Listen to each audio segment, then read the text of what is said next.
Welcome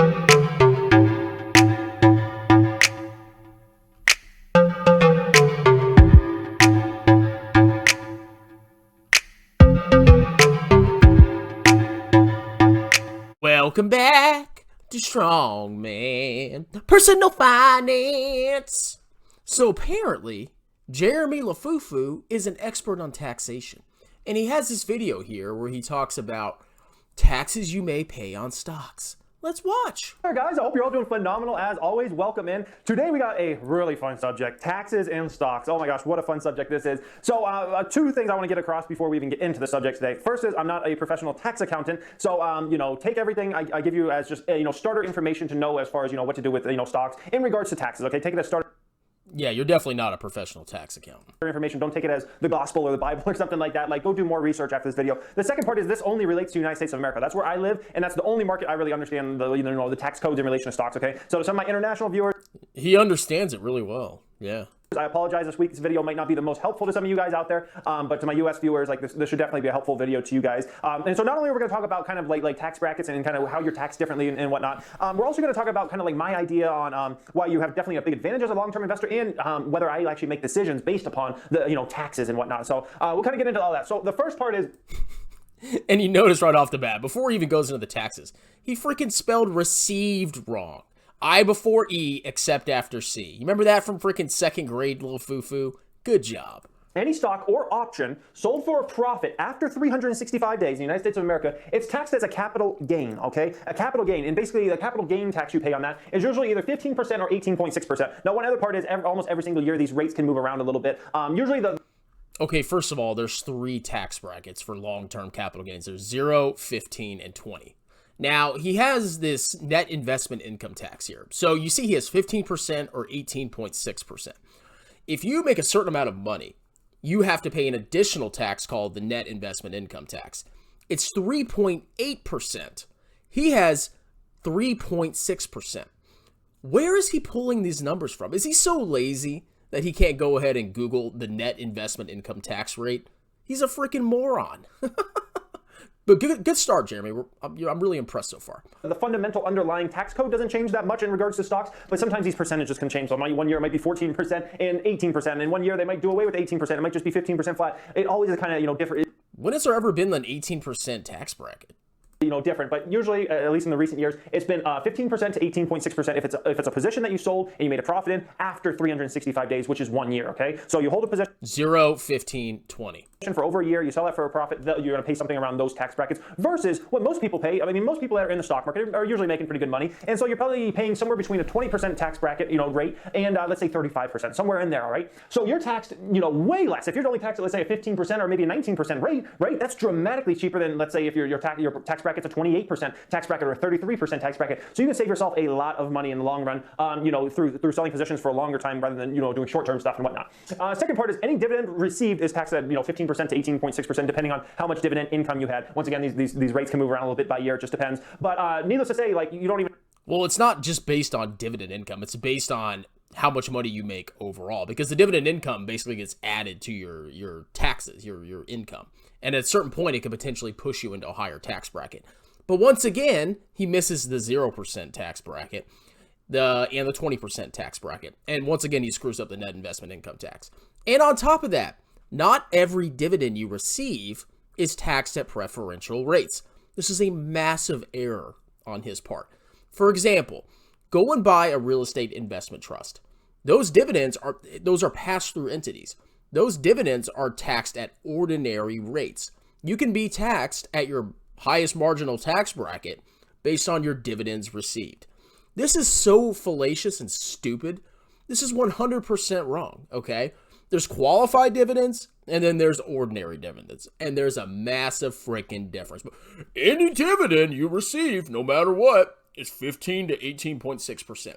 Poorly designed, not edited, freaking spelled received wrong, garbage. You even have to have held that stock for a year longer. Like if you buy a stock and you start receiving dividends, you're going to be taxed at those tax rates, okay? Which is good. I mean, it would be nice to not be taxed at all, because you think about it in this perspective, the company's already been taxed on all the money that came in, right? And now they're distributing that out to you, and then it gets taxed again, man. And it's almost like Not pass-through entities.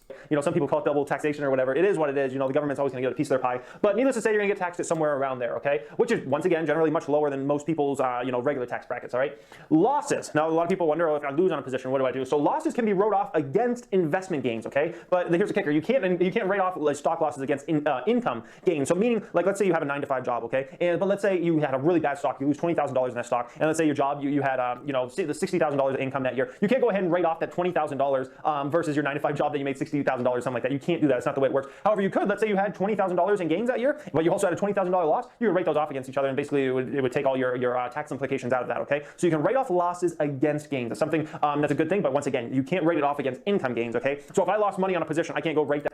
Well, first of all, you don't refer to your income as income gains. And second of all, you actually can do that, you freaking moron. You can deduct up to $3,000. If you have a net capital loss of, let's say, $3,000, you can write up to $3,000 of net capital losses against your ordinary income.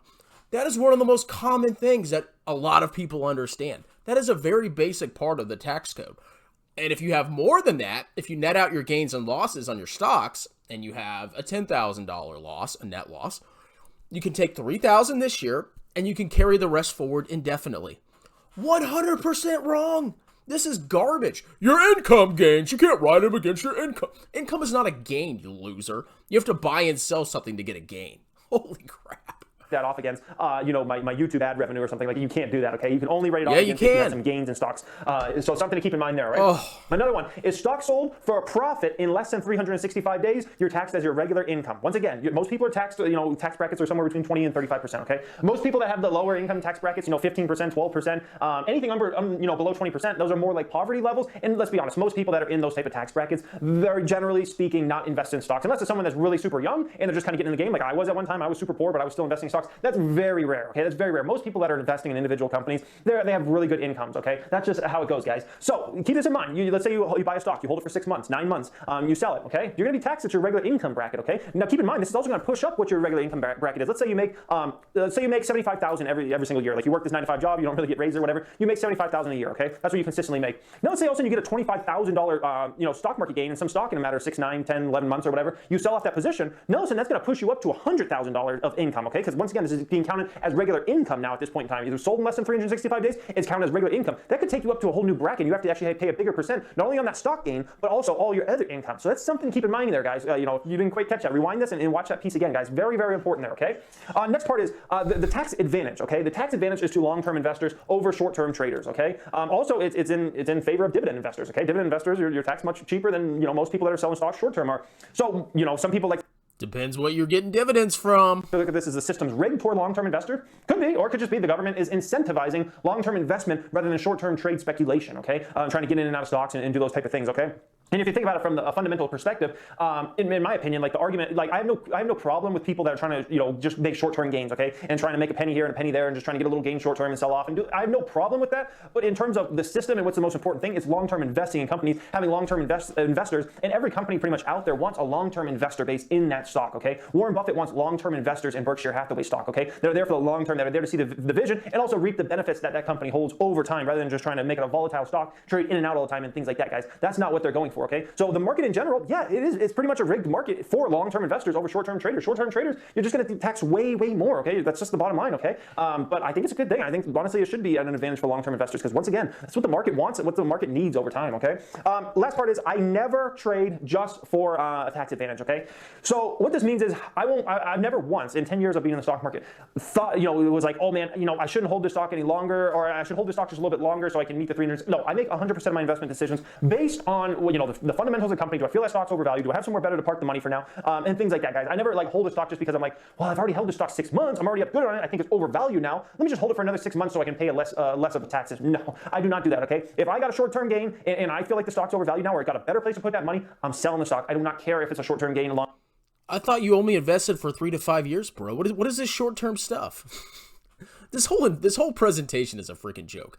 If you have no knowledge of taxes, and I'm not saying I'm a tax genius. I've only been working in taxes for 6-7 months. But if you don't know the basics of freaking taxation, do not charge people for a course and teach this hot freaking garbage, because you made some massive errors, you total freaking loser. You need to go back and fix this video. Don't you have a certified CPA in your staff? Maybe she could help you out with this. Oh, you can't write off income gains against investment losses. It's impossible. Anyway, that's it. There's more gold to come. Talk to you soon. Cheers.